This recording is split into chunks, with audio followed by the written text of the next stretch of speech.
boleh nggak kita tetap main tapi kita nggak ngelakuin kebandelan? Misalkan Ustaz, kita tetap party tapi kita nggak minum. Kita tetap nongkrong tapi kita sholat. Tetap menjaga itunya Ustaz. Itu masih ada space nggak sih Ustaz?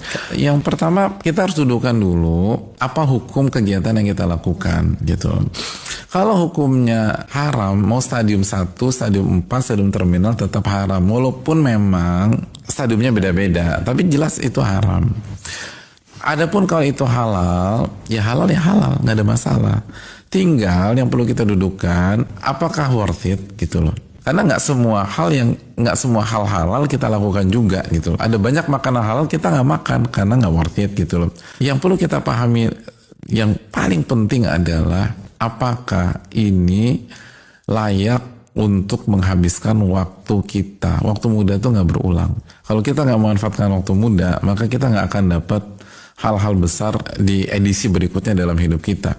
Dan yang berikutnya, hal-hal mubah yang berlebihan itu nggak baik. Kalau nggak baik, nggak akan memberikan kenikmatan. Dan kalaupun memberikan kenikmatan, nggak akan senikmat kalau kita menggunakannya untuk hal yang lebih positif. Jadi kira-kira itu. Bukan berarti nggak boleh main tuh boleh gitu loh. Saatan-saatan kata Nabi SAW. Hidup tuh ada waktunya kita ibadah, ada waktunya kita main, ada waktunya itu. Tapi pastikan aktivitas kita tuh halal. Lalu yang kedua, proporsional aja. Kalau kita cukup main 1 jam, maka jangan 1 jam 1 menit. Begitu masuk ke menit berikutnya, maka kita akan kehilangan momentum.